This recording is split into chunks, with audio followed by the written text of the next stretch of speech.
abavuji ba taxi mu rurembo rwa Hoima nibo barugayo kwerisa karungu nkengamba yebirebi no kukangakanga kubatarabase kugaruka gukorera imirimo yabo omuza bus park nangwa na taxi park bakatandika gukorera imirimo yabo ha street obwe ngabo kiri kwataho babateterize park yabo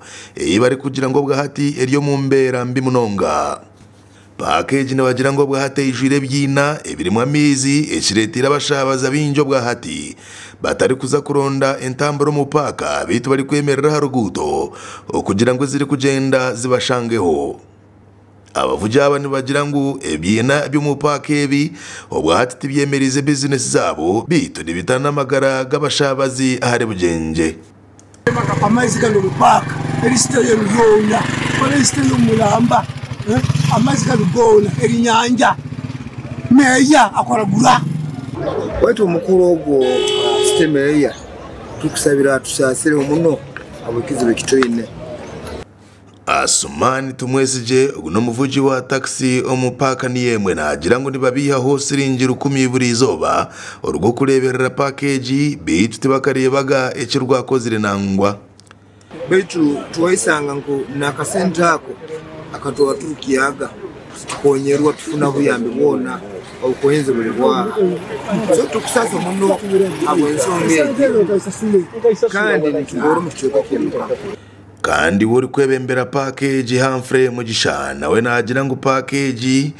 gumize mu kunuka obwahati abavuji nangwa nabona bari koreremwe imirimo yabo babasa kutunga uburwire butari bumwe na bumwe na munongo buri kuruga omumbera mbi ya package atwari kushabangwa bukiri kwataho birukange babase kubatasa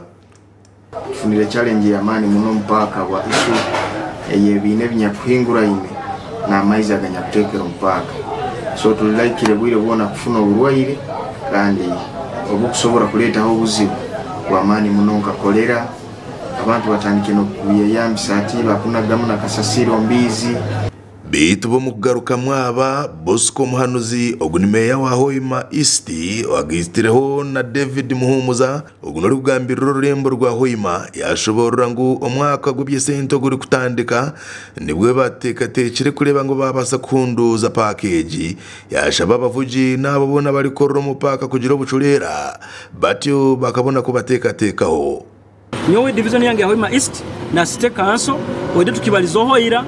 kandi tulina Kampala tukulwanisa batuheho machine nkagureda ezo kutukole emirimo bwangu nkeyo mupaka habo kubaho imasite tegira gureda tena wiroda tena kyokusambira tegira kintu kyona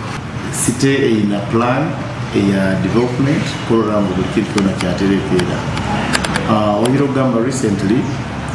tubaire tutekanize kusensa mu mara tulemu haigarwa amwe bina habaho nazo kwa kurungi Erinka temporary measure Gashakwa God asaba abwatayari West omuri Hoima.